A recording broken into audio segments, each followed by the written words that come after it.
Honourable প্রেসিডেন্টকে আমার প্রায় 2 বছর পর বাংলাদেশিদের জন্য ট্যুরিস্ট ভিসা চালু করেছে ভারত। আগামী 28 জুন থেকে ট্যুরিস্ট ভিসার আবেদন করা যাবে বলে জানিয়েছেন বাংলাদেশে নিযুক্ত ভারতীয় হাই কমিশনার দীনেশ ত্রিবেদী। ওই ট্যুরিস্ট ভিসা ওপেন যা নর্মালসি আছে ওইটা করে দিলাম, আর ওইটা আরম্ভ হবে 28 জুন থেকে।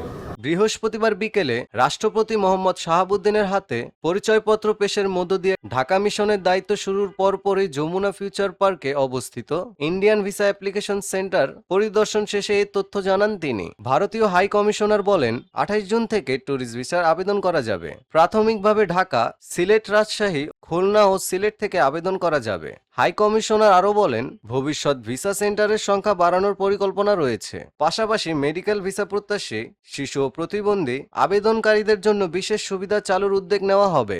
এই সময় মেডিকেল ভিসার প্রক্রিয়া চলমান রয়েছে উল্লেখ করে এর পরিধি আরও বাড়ানো হবে বলে জানান দীনেশ ত্রিবেদী।